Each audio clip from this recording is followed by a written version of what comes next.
So our next speaker is the lovely Taylor McNally. She is a Calgary-based entrepreneur and now civil rights activist. She is the creator of Rural Alberta Against Racism, and her voice has been heard all over Alberta. So without further ado, I'll pass you off to Taylor.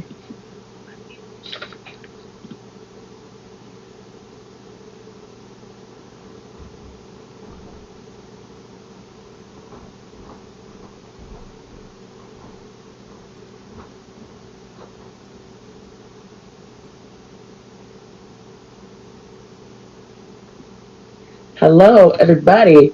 I'm not sure why I cannot just see my face here. How's that working? Okay, you can see me. Okay, I'm gonna start my timer too. Thank you so much, Gits. I feel so honored to be able to speak today with two incredible leaders and speakers and activists and advocates out here.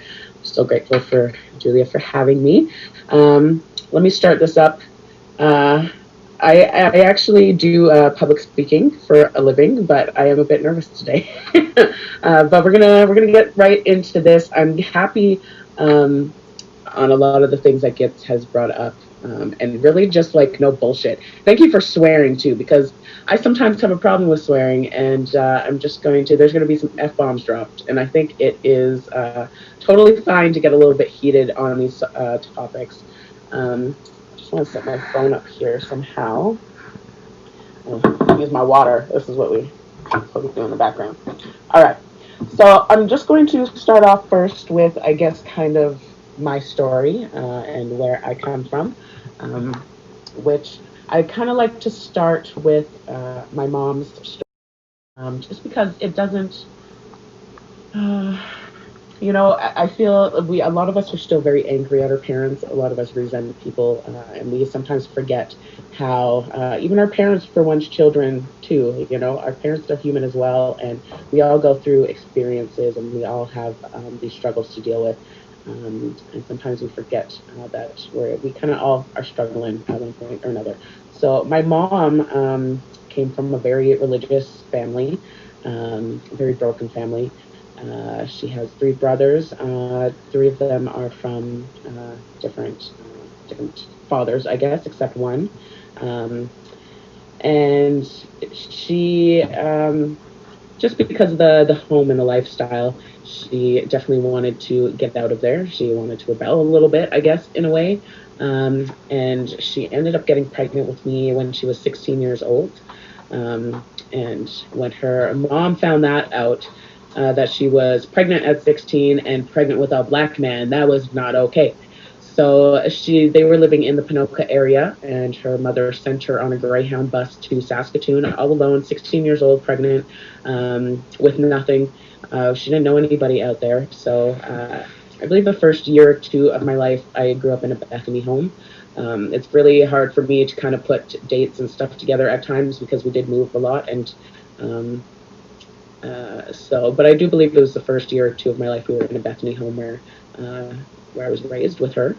And of course, she was raised in there as well. She's a young mom, and she has nobody and nothing. Um, so yeah, just kind of shipped away to do that on her own. Um, I feel like, I'm not very close to my mom now, unfortunately. She does deal with mental illness. That's somewhere I feel where the system had and has continues to fail her over the years. I think something that's really important and something I try to talk about when I'm speaking, especially in rural communities, is that yes, we are marching for Black lives and Indigenous lives. But we have to remember that the government doesn't give a fuck about anybody. Okay, they don't give a fuck about white people. They don't give a fuck about Black people or Indigenous people. That's the reality of the situation. That's why when we focus on the most marginalized and racialized folks, that when we help boost their voices and help fix some of these problems that we deal with, we literally are helping everybody and changing the entire system for everyone. But the healthcare system definitely failed her. Healthcare system and poverty, I feel, is something that is kind of like the base of crime. People want to say police help fix crime, and it's like, why not fix it at the root of the problem, which is poverty and mental health. So anyway, so she deals with bipolar schizophrenia. So it was a very interesting time growing up. Of course, I resented her for some time, and after a while, growing up and having my own child, I realized, man, that woman has gone through a lot of shit, and it wasn't her fault. So, but at 16, I also left home. I was living in, I guess I should say, sorry, let me backtrack a little bit. Okay, so we moved from Saskatoon. That's where I was born. We moved from Saskatoon to Alberta when I was 10 years old. We moved to a small town called Cremona, Alberta. It is a village of 400 people.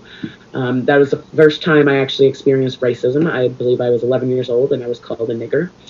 In that moment, it was and I think it's a lot of the situation, when we speak of systemic racism, that it's not something, sometimes it's not people meaning to be racist. It's just things we have learned over time. And especially in these small communities where it's just something that's been taught over generations of how to just teach people or how to teach your children. So when this man or this boy at the time had used the word nigger, he didn't really know what it meant or where it came from, the history behind it. He just knew it was the word to say to somebody black that would be offensive.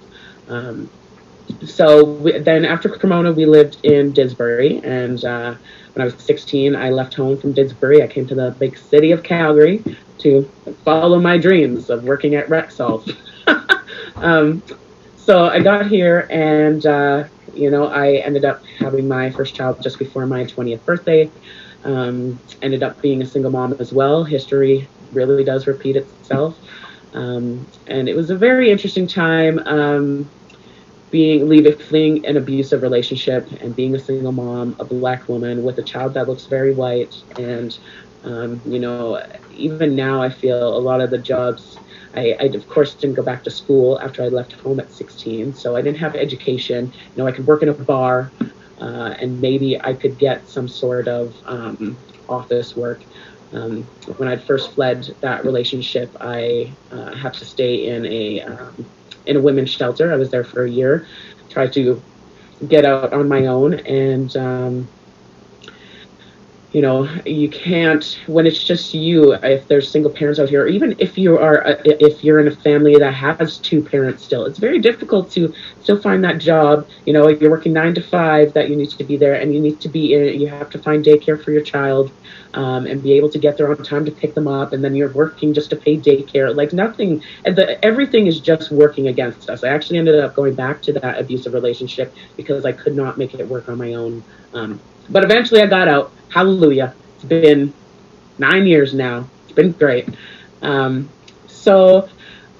It's been a very interesting time just trying to navigate things. I ended up just leaving and starting my own businesses, which is great, but it's still a struggle in that way. But I'm very grateful for what I have been able to do over time. So since it's been talked about a little bit already, this white privilege, let's touch on that just a little bit.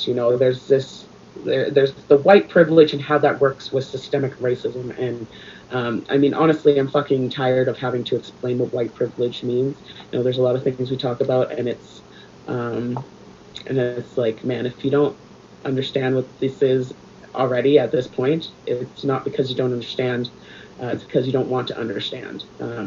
But it's also important to keep talking about it, because maybe there's that one person like, oh, white privilege. Yes, I get it now. So white privilege, of course, is not all about how much money you make, I think, or how much you've struggled in poverty as a child.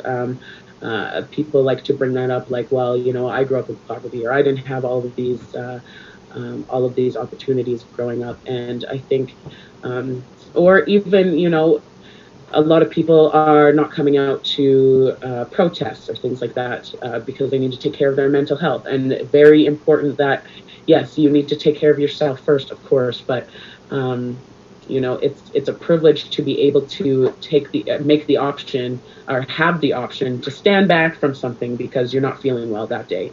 I have the first time I tried to take my own life, I was 11 or 12 years old, because I was being bullied in school, because I was the only black child living in town, and probably the first black person most of them had ever seen in real life.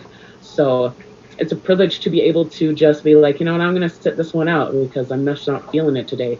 Man, I've been out here almost every day for 5 months, and there's a lot of days I'm just not feeling it. And unfortunately, I don't really have that choice. I don't have the option to just sit back, as many of us do. So that's a privilege. Um, Systemic racism is the fact that the last segregated school in Canada closed in 1983, just outside Halifax. This is something that I just recently learned about as well, and being able to, I don't know, we've been put back for so long that we're just now being able to catch up. It's that equity. Systemic racism. The Canadian medical schools in 1918 banned Black students from applying. So, and that wasn't like fully taken out of the system until 2018. I think we just celebrated 5 Black women getting into medical school this year. Or I don't think they go until 2023, but they were just accepted. And it's like, that's such an amazing thing to celebrate. But like, why are we just celebrating that in 2020? Or that in Calgary, there are nearly 400 law students and only 6 of them are Black, because even the admissions try to keep Black people and Indigenous people from applying. What is this book, actually? Do I have it in here? Peace and Good Order. It's a book. I don't have the cover on it right now. I don't know where the cover is. I just like the feeling of this. But I just got this book, Peace and Good Order by Harold R. Johnson. He was a lawyer, an Indigenous lawyer from here in Canada. And he talks about Harvard, and he's like, they make it seem so hard and try to deter us from even applying, from getting in. Like, when I got in there, man, like, I could have learned this back in Canada, but it's that piece of paper having that, right? But everything's just stacked against us from even getting into these places. So it comes to that separation between equality and equity. Equality is giving us all equal rights. That's wonderful. That I definitely want to be able to do what other people are doing. But when we've been set back for so long, and white people have been able to have all of these opportunities for hundreds of years, there's still this power struggle. So we need that equity. We need to be able to catch up. We need to be able to match white people, our white counterparts out here. So what was this other? There's actually something I did. That's the thing too. I grew up in a white family, in a predominantly white community, and there's a lot of things I am just learning as a Black woman. Full disclosure, we have Julia up in this house too, so we're trying to make sure sounds are not all over the place. But there's a lot of things I'm learning about every day as well. So I just learned about the battle of land titles out east, where so Black people are still fighting to have their land titles. This is land that has been passed on throughout generations. They pay taxes there, they've taken care of this land, but they don't have land titles on the land, so they're unable to sell, they're unable to mortgage, they're unable to divide. They're just stuck with this piece of property that anybody can come and take it away from them at any time, even though they've been there for hundreds of years. So when we get onto the topic of land and Indigenous peoples, all right, it's a privilege to know that, to just find out that the last residential school closed in 1996. This is something even I myself just learned recently. This is not something that I was taught in school. We don't learn about these things.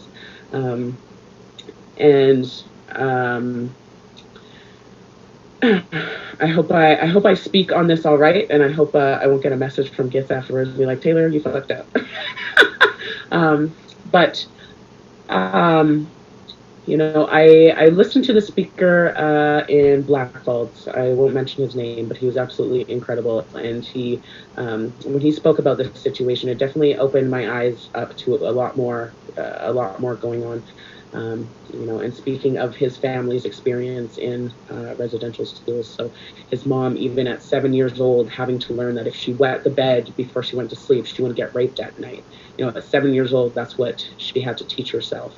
And the schools were just closed in 1996, and then we have to wonder what was there to help them afterwards. The government and everybody has made Canadians seem to think that we look at Indigenous people as just drunk natives, homeless pieces of shit.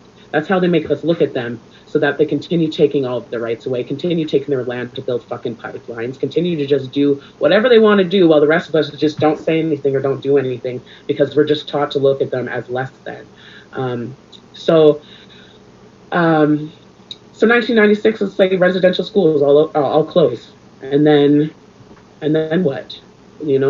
All of these people are just out there after being abused physically, sexually, mentally for all of these years, and there's no resources left to them. There's no mental health resources left to them. It's basically segregation. Continue to put people on reservations and put them into lands and places they didn't even want in the first place, and they have to deal with all of this trauma on their own, and then have families of their own. And if you were somebody who has been abused your entire life, who has never known what it's like to feel love or be loved, how would you know how to do that for your own children? It's just this complete cycle of trauma over generations. And then we wonder why we have so many Indigenous peoples on the street. They've never gotten the support they need. And when they do need it, everything, even as a white person, okay, when you go to get resources, mental health resources, they need to put you in these certain boxes. They need to find the right doctor for you. And a lot of the times they're not getting the right doctor they need, or they make it completely unaffordable. We're supposed to have all these health benefits here in Canada, but we're not getting the ones we need most, which is for mental health. So that's why I keep saying a lot. The whole problem, it really keeps coming back to mental health and poverty. I am part of the Defund Coalition.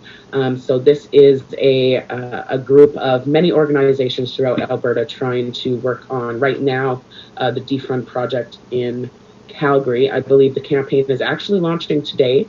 So I just remembered that now. And because I think a lot of people, something happens and we want to scream defund the police because we're mad, or abolish the police because we're mad, and nobody really knows what it means behind there. If people ask questions about it, nobody knows how to answer it, and people get scared. They're like, well, we need police. I mean, do we? I feel like I am all for abolish. I'm also all for defunding. Let's see what we can do. Let's see how we can take some money out of them. The Calgary budget for the Calgary Police Service was $450 million for this year. I'm gonna have to double check that. It was a fuck ton of money. Okay, yeah, double check. I think it was $450 million for this year. It's a lot of money, especially when we see them doing things. We were at the Black Trans Lives Matter protest here in Calgary, and we have anti-immigration hate group Proud Boys present, and they are standing off to the side, and we have CPS blockading them with their bikes. I'm actually going to, I wish I was as prepared as gets about having slideshows. I'm going to see if I can just pull up a couple videos really quickly here with some of the shit I've been dealing with. Give me a minute, and we'll see what else we're paying for, Okay, I'm hoping this works right. Log in, sure. Hold on. Sorry, guys. Okay, we logged in. All right. Now let me just. Okay. So, can you just see if this pops up? I hope it works for everybody. I'm so sorry. Oh, can you give me host abilities again, please, if you're still there? Okay, thanks, Gibbs. All right, let's. And hopefully y'all can hear this. Okay, so this is, if you've been following about what we've been doing, perfect. If you have been following us and seeing what we've been doing out here in rural Alberta, things have gotten very heated. The RCMP are, as Git's already mentioned, they're a fucking joke. So this is a response. We just recently had a friend get hit by a truck in Ponoka while he was peacefully protesting. And Black and Indigenous Alliance Alberta and it was just Black and Indigenous Alliance Alberta held a press conference to discuss what was going on here. Of course, there were counter-protesters. They're not counter-protesters. They are hate groups within Canada. They are agitators. Came to crash this while trying to chant free speech, okay? So this was a response from one of the RCMP officers. I'm sure many of you have already seen this, but I just want to make sure that we hear it again. Are you suggesting one side's voice is more important than the other's? Because it's not.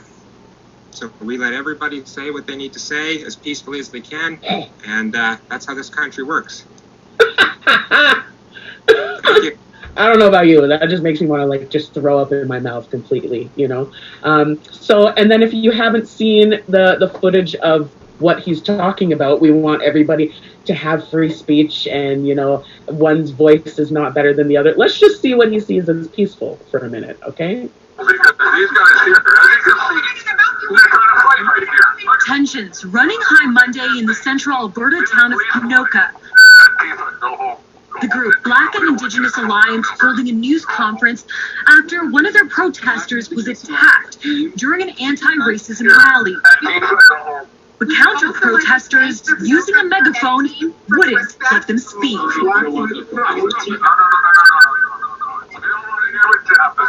Interrupting the media event.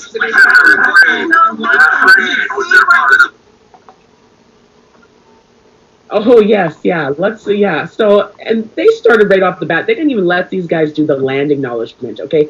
That is a whole other level of disrespect, I feel. I mean, when I look at stuff like that, I'm like, okay, yes, let me stop screen sharing. Okay, it's a good thing Julia is here in the room, so then I know what's happening here.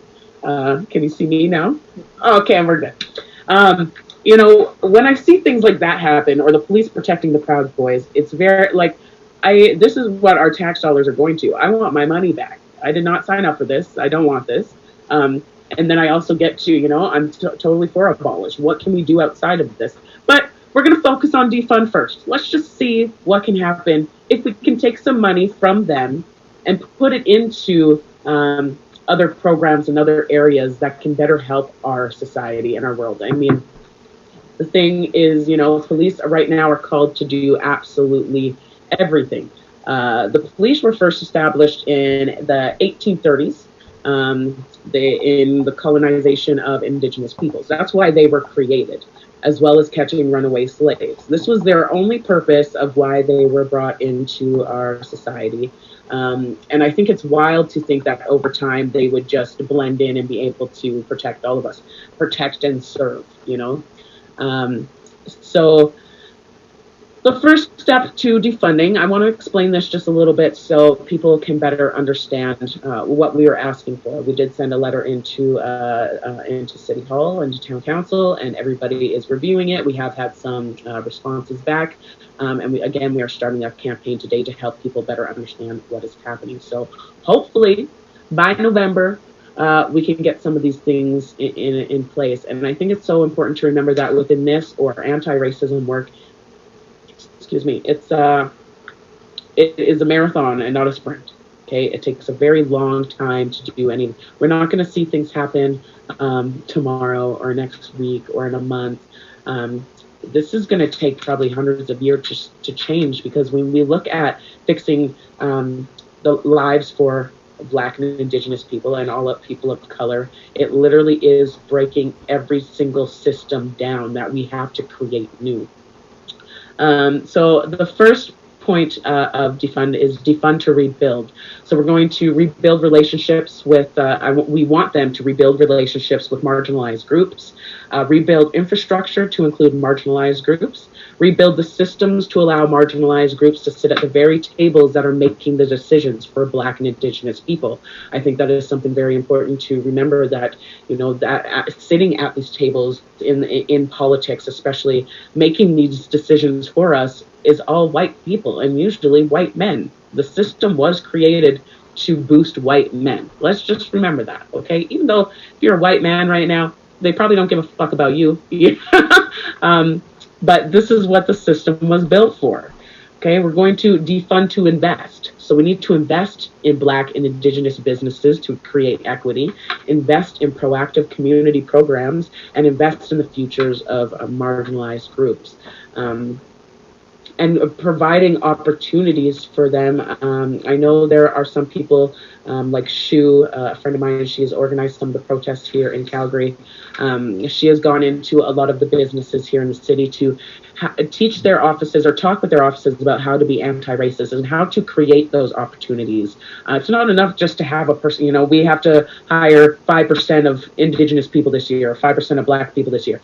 No, we won't. How is that helping them, though, if they're not able to grow more in the city? You're just going to bring them in, give them a minimum wage job. How are we going to provide them a long-lasting opportunity? So bring in students for apprenticeship work, sponsor them, provide some sort of opportunities that are more long-lasting so that we can sit at these tables, or just put us in there already. Like, that's kind of what we're working for. Defund to reform. So funding community programs and services that alleviate the responsibilities traditionally placed on the shoulders of police. Again, police are called in to do everything from murder to saving a cat from a tree to a robbery at the dollar store. Like, they're just called in to do everything. Of course, they're tired.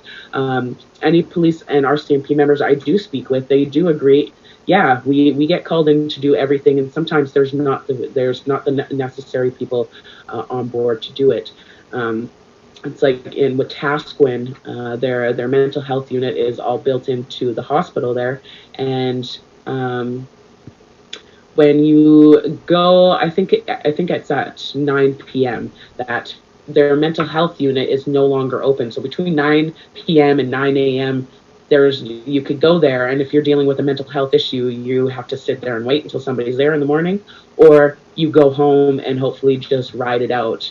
And usually at that point, if something happens, somebody's calling the police on you, and there's nobody else there to care for you. And the police are not trained for these distressed calls. The police are not trained for these mental health with these mental health problems and calls. So they don't respond the way they should be.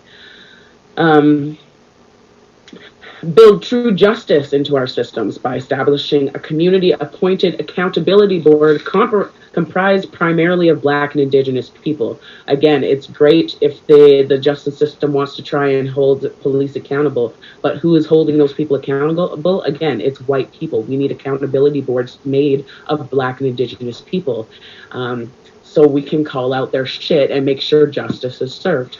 How many police killings with pillars of accountability and militarization of police. I don't know why the Edmonton Police Service just bought another armored vehicle. For what? When have we ever seen these out? And having police data and complaints available to the public, especially race-based data. I forget the amount of what Edmonton had to pay to receive Edmonton's carding numbers, but it was thousands and thousands of dollars when this information should be readily available to the public. So when situations arise, we can all look in and be like, yo, they have a track record of this shit. We should probably look into it. Otherwise, things just keep going under the table and we hear one story here and there and nothing is being taken seriously. So we're asking to fund the social services that will create real, meaningful change in our community, which will statistically support a reduced need for police. So fixing the root of the problem of suffering financially, mentally, physically helps create better lives for everybody in the end game. And I didn't think I was going to use all of my 30 minutes, but I did. But I think I kind of got as much as I wanted to out there. Again, I really appreciate everybody here today. There's 90 of you, so thank you so much. I'm going to pass this back to Julia, and then we're going to have Miss Kay in there.